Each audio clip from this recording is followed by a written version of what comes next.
at Kyle Field because it holds over 100,000, and they're going to be packed in like sardines on Saturday for LSU Texas A&M. The biggest game of the weekend. I am so excited for this game. It's one of those, it's not an elimination game. We got to come up with a term for these pre-elimination games.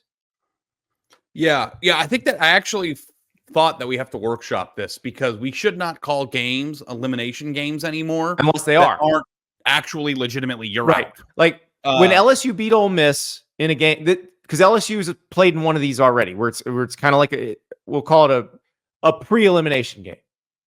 So yeah, when LSU beat Ole Miss, we were like, Ole Miss isn't running the table. They're going to be out. But they're not out yet. Like, they can conceivably run the table, keep winning, and they could be in the playoff. But they're probably not going to. The loser of this one probably isn't going to run the table, but could. So it is a pre-elimination game, and it is a fun one. And we've already seen LSU survive one of these, and they did it in really dramatic fashion, beating Ole Miss in overtime at home. They then went on the road and beat Arkansas. Now they're on the road again at Texas A&M. These two teams each have a loss, but they're both non-conference losses. So the bigger piece of all this is the winner is in decent position to make the SEC championship game. And so this is going to be a fun one, Ari. Let us look at this through the lens of our friends at Prize Picks. So if you're not playing Prize Picks, it is America's most fun daily fantasy game. Download the app, use the code STAPLES, play $5, and get $50 instantly to play for a new user. Now, the way it works is you'll have a player attached to a statistical category. You'll say, I think this person's going to do more than this or less than this. So here's an example. CJ Daniels, receiver from LSU. He missed the Ole Miss game. He came back for the Arkansas game. So his number for this game is 55.5 receiving yards. Now, in the Arkansas game, I believe he had 87 receiving yards. So he had more. And that was coming off an injury, coming off being out for a game. Now he's back very much in the flow of the offense. We're still waiting to hear about Chris Hilton. He's listed as questionable still for this game. He was listed as questionable last week and did not play as well. But CJ Daniels is probably going to be, I would think, a big target for Garrett Nussmeier in this game. And Garrett Nussmeier is, I don't know about you, Ari. I think Garrett Nussmeier might be the best quarterback in the SEC. I don't know about you, Andy, but I think he might be the most underrated player in college football. Ooh, one-upsmanship there. It was, yeah. Now, his number on Prize Picks is 284.5. And if we look at Garrett Nussmeier this year, the Arkansas game is the only one of the last 5 where he hasn't gone more than that number. And he's had some really big numbers. He had 409 against South Alabama, 337 against Ole Miss, 352 against UCLA, 285 against South Carolina. So that was just a tick above. But this is a guy, and I think this is interesting, Ari, because Texas A&M has one of the best pass rushers in America. But he has seen 2 really good pass rushing teams in South Carolina and Ole Miss. He has seen people in his face. And it seems like LSU will just let him throw through it. Because in that Ole Miss game, they just kept chucking till they came back and won. I mean, obviously, when it comes to that number, I know that LSU is going to put him in a position to reach it from an attempt standpoint. You have to worry about, the crowd and the defensive line and all those things because that can, have a pretty big impact on a quarterback's ability to perform. But this is a pretty big opportunity for Garrett Nussmeier in general and LSU. If they go in there and win this game, he goes more than 284.5. I think we start talking about him in the way that we should have been talking about him a month ago.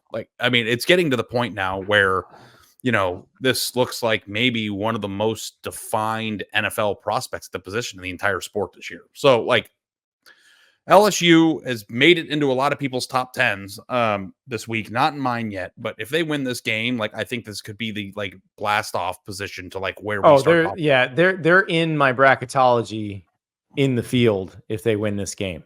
And A&M probably is too. But I have them as they're the next 2 out. We have the next mine 4 too. out. They're the first 2 of the next 4 out. Yeah. Who would have thought? So it would be me and you like that. Look at us. Not me.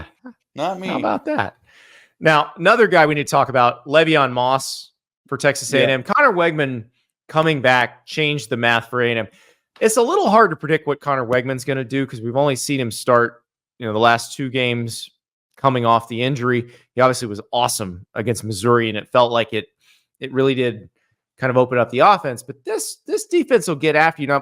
LSU still not awesome on the back end, but they are really good at rushing the quarterback and making his life miserable.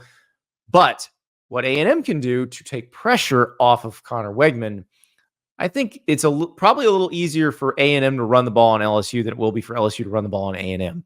So Le'Veon Moss is an interesting person in this whole thing. His rushing number is 84.5. He's hit that for the last 5 games. He didn't hit it in the Mississippi State game. His rush plus receiving yards number is 101.5, and he's hit that in 4 of his last 5 games as well. So I would expect heavy doses of Le'Veon Moss in this game. Yeah, the difficult proposition that you have here is that like Texas A&M has 2 running backs they like a lot. Amari Daniels carries the ball almost as much. So like you have to hope that he pops off a big run. So if you like this number, you might, look at some of the other squares for total yardage or longest run if it's offered. But like they have a really good running back tandem, both of whom looked great in that blowout win over Mizzou. And like Conner Weigman is going to be impacted by this as well. So like, it's like, what kind of game do you anticipate Texas A&M having in this? Do you feel like they're going to, be able to run the ball pretty well on LSU to set up the pass? Or do you think it's going to have to get to a point where Weigman takes over and matches what Nussmeier is doing through the air in order for A&M to get this one at home? Yeah, it is going to be so much fun. This game, the atmosphere is going to be great.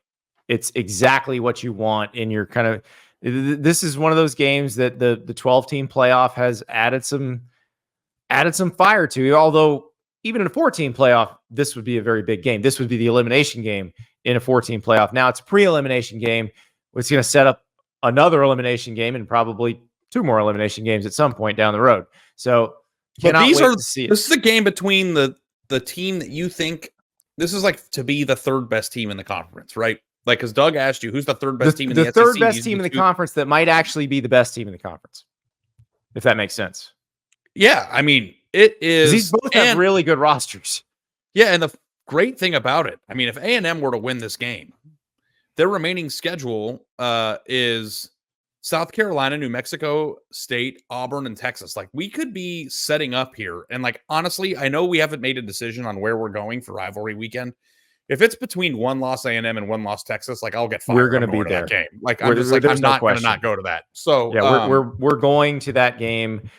You can come stay at my house again, and we'll drive down to sit on the roof of the Kyle Field press box. It's just like one of those places where it's like we're trying to think which game would be the best to be at because of like who's going to get in and who's not going to get in, and I generally agree with that. I feel like this might be one of those games where you just have to be there, like to understand. Well, the hatred level, the fact that it's the first one since 2011, and then if it had those stakes attached to it, yep, it's off. I think it's gonna be the loudest. I've never been to Kyle Field, but I've heard about the legend of Kyle Field. Been there on the outside of it. I've been there for some pretty big games, and it gets very loud. Yeah, very loud. Pandemonium, and there's a Buc-ee's from on the highway down there, so you can stop and get your beef. Yes, there are multiple Buc-ee's and maybe some deer sausage, maybe some. I like the smoked turkey sandwich at Buc-ee's. It's pretty underrated. By the way, a few months ago had the crispy chicken sandwich there. It's pretty electric. There you go. The one thing that they used to have that they don't have that bothers me is that sliced sausage sandwich where they put the barbecue sauce with the sausage. They don't make that anymore. Bizarre. Well, we can also stop at the Wendy's for some saucy nugs because we are, of course, presented by Wendy's, and we do love the saucy nugs.